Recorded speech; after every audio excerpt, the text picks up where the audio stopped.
You are still on to the Eastern Business Report. I am Cherry Ojukwu. With food inflation sitting nearly 17% and baseline energy costs stretching household budgets to their absolute limits, the conversational theme across Nigeria has understandably been one for survival. The traditional pathway being, relying solely on single local salary is no longer enough to outpace the crushing weight of modern living costs. But as our traditional economy faces intense pressure, a parallel frontier is emerging across the Southeast. There's a quiet shift toward human capital optimization. Forward-thinking professionals, youths, and entrepreneurs are asking a critical question. How do we insulate our personal purchasing power from national inflation by exporting our skills globally and leveraging the digital economy? Today, we are looking at the hard economy realities, but we are focusing heavily on the solutions, how to turn personal talent, digital literacy, and strategic communication into economic resilience. Joining me in the studio to map out the survival blueprints is Admin Lead Network Africa, Mr. Sampson Ukwu. It's such a pleasure to have you on. Yeah, thank you so much. Thank you. Okay, so sir, when household wallets are tight and traditional wages can no longer cover basic monthly expenses, yes, how must the average individual shift their mindset from simply cutting costs to actively expanding income channels, income streams, and all of that? Yeah, the situation in Nigeria right now is so worrisome.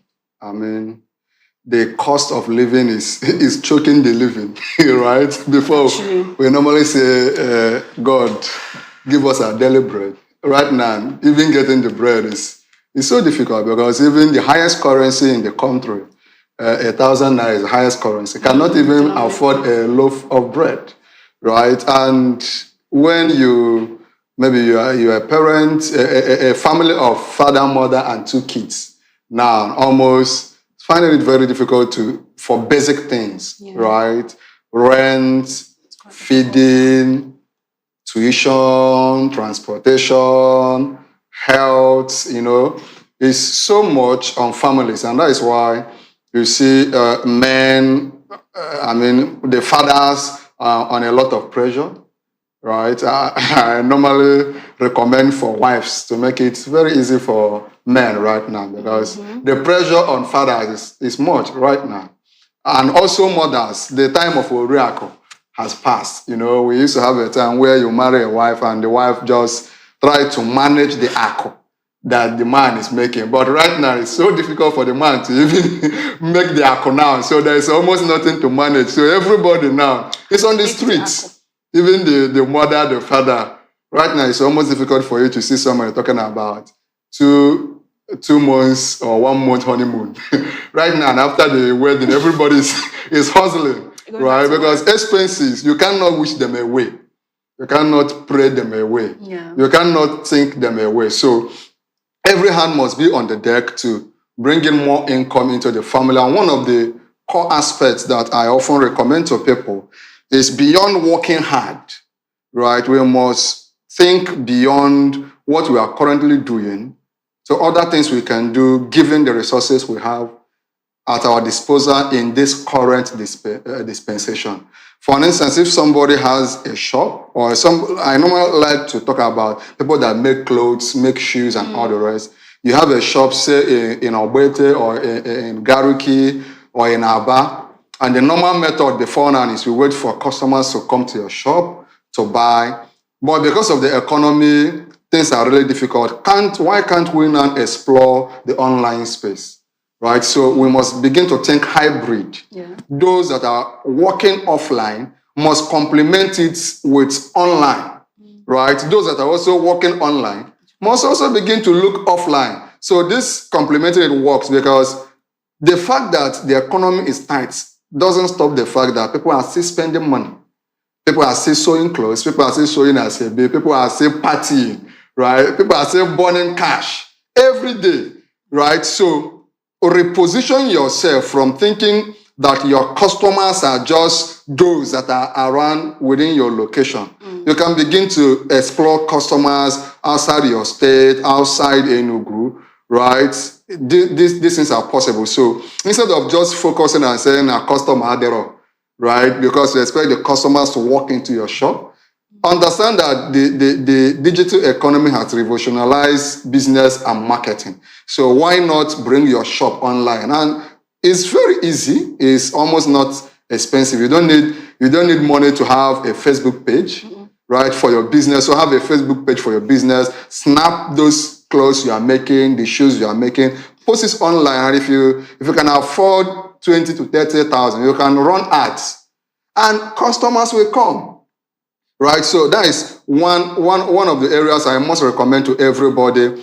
Begin to explore beyond the offline way of making money, explore the online way of making money. And if you're a service provider, you can also explore other ways. Maybe you provide your service offline. You can teach that service you are providing, and people will want to buy it. For instance, if you know how to make cakes and you have a shop where you make cakes, can't you record tutorials where you teach people how to make cake, right? Let me use an example. I'm very good in YouTube. I make a lot of money on YouTube. So after some time, I started teaching people how to also be successful on YouTube, creating videos. Okay. So one of the things I did was I recorded a video course.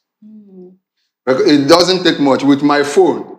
Recorded a video course, uploaded it on Telegram, right? A private Telegram group. So then I set up a sales page on Seller, which is very cheap. Easy. Then I began to run ads on it. When I recorded the course, I was selling it 25,000. So I ran ads on Facebook and got quite some people. In fact, right now I'm selling it 50,000 because many people are buying the course, right? And then I found out that a lot of young people want to buy the course, but they can't afford 50,000 to buy it. So I wrote an ebook. Okay. A simple ebook that is about 170 pages that I also did not write with my hand. I wrote it with ChatGPT. Okay. Right? You just give it the right prompts. It created the book. With ChatGPT, I had the cover designed. Okay. So you are not paying anybody. It's just that same knowledge of what you're already doing. You productize it. Digital products, so you can have videos, teach what you already know. You can get ebook. So I did the ebook, started selling it online. Right now, I've sold. In fact, majority of those that bought the book are not. I may never have the chance of meeting them. Then I now started offering private coaching. Okay, you have watched the video, you have read the ebook. I now want me to coach you directly. Okay. You just pay 100,000, and I will coach you. So we must begin to use the palm tree method of making money. You are already doing something, but a palm tree has nothing in a palm tree is a waste. Talk about the palm wine, which our men will like, even women, right? Talk about the brooms. Everything in a palm tree is money. So in that very thing you are making, look at other ways of making money from that same thing. Everybody in the family must be productive. Then, of course, beyond making more money, we must be serious about reducing costs. Right now, there are a lot of things we can reduce cost on. Right? One of the ways to reduce costs is buying in bulk. Right? Families must explore the issue of buying things in bulk. If you are a man, one of the quickest way to have high blood pressure is when you are providing every day.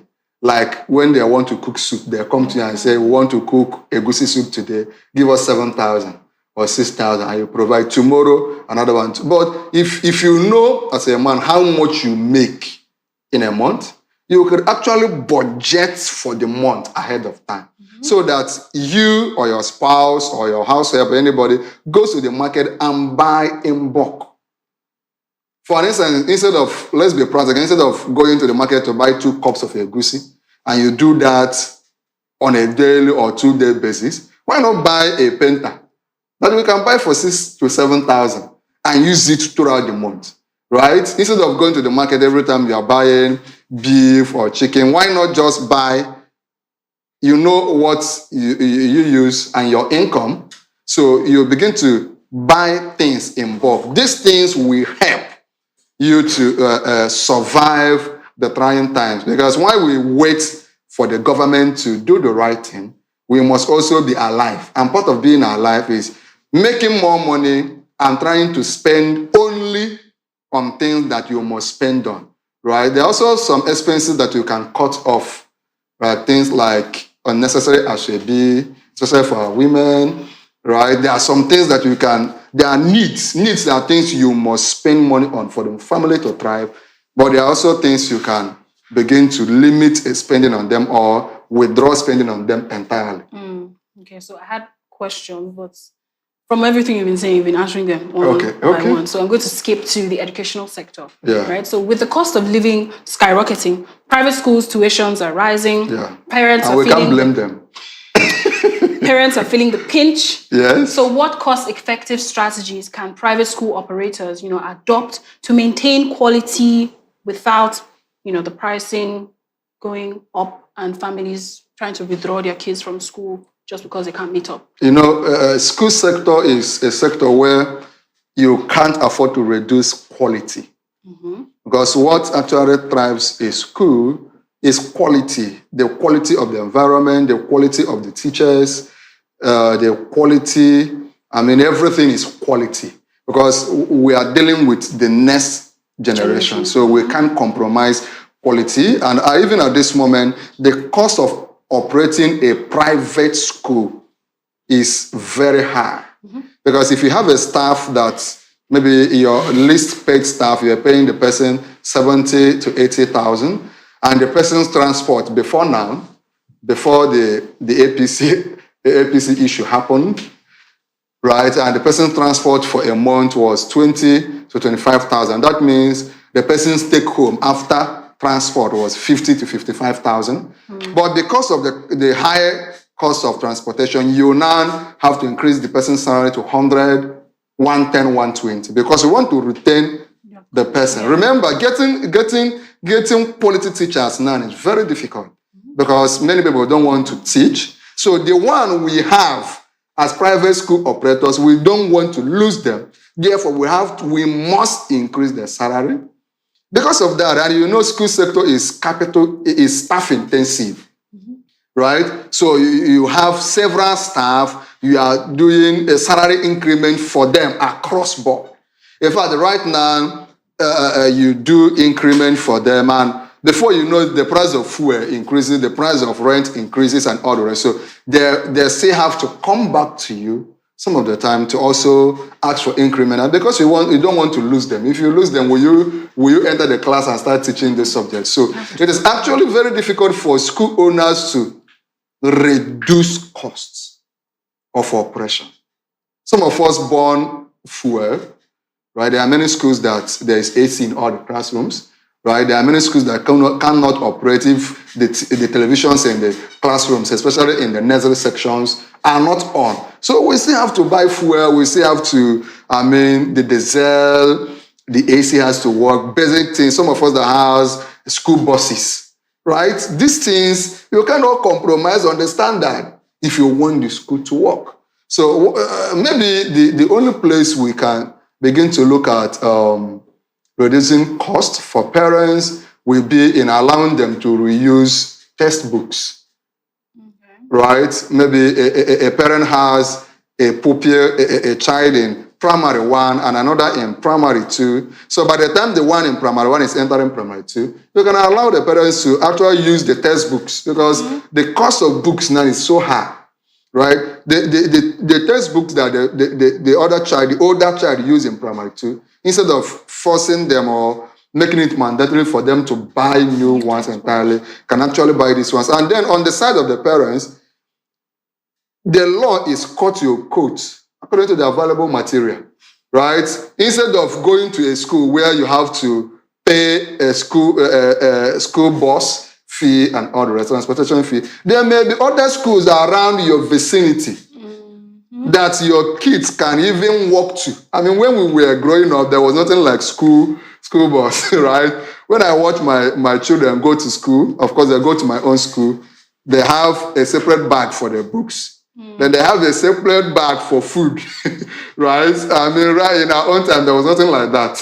There was nothing like lunch box, school bus. You have to trek to school, right? And in our own time, right now, like my school, there's 2 school uniforms, then there's sportswear. In our own times, it was one.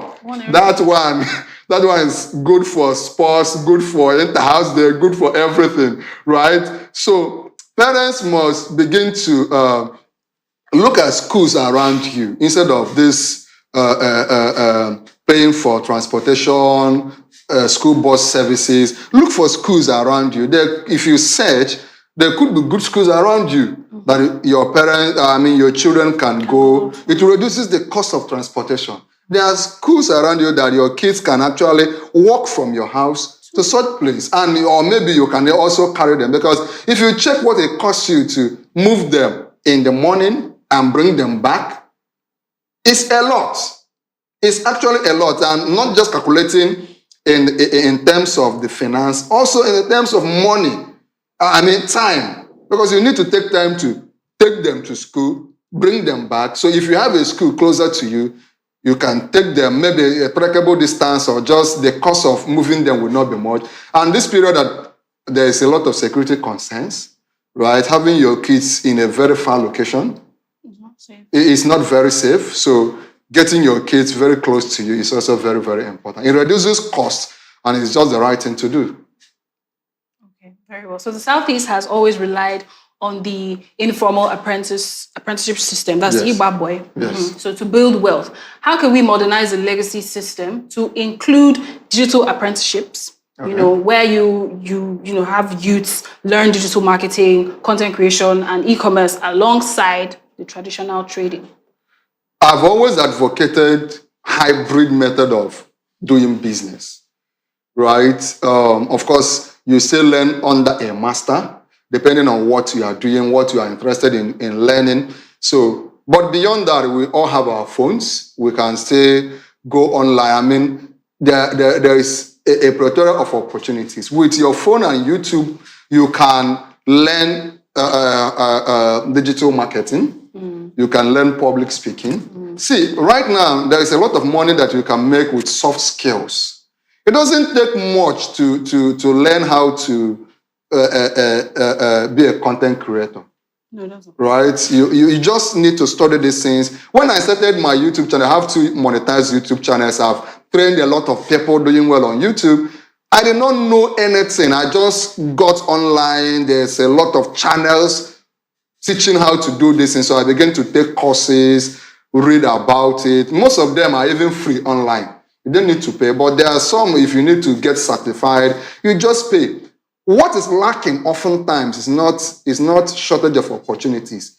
Most of the platforms are already there online. They're already free. So while you are doing your normal Igba boy, right, you can also, when you come back with your phone, learn some of these things. And that is where I have to talk to employees in this biting economy. Most of the time, when employees, people working under companies or businesses want to make more money, the first place they look at is getting a raise, right? Go to the boss and ask, Oga, transportation has increased, so add more money to my salary. But beyond that, if you are a teacher, for an instance, and you go to your work in the morning, and latest by 3:30, you are at home. The question is now, once you leave that your conventional 9 to 3 or 9 to 4 job, what do you now do? You have worked for your boss from 7 or 9 to that particular time of coming home. Now it is now time for you to work for yourself. Okay. Right? So that you don't just depend on what your boss is able to pay you, because there's a limit to the raise you can ever get. Right? Right now, many bosses are even talking about, with the advent of AI and all the rest, the people are transitioning to not being staff intensive, to exploring artificial intelligence, laptops. Right now, you go to banks, ATMs are there. We all now have ATMs that you go to bank that can accept payment.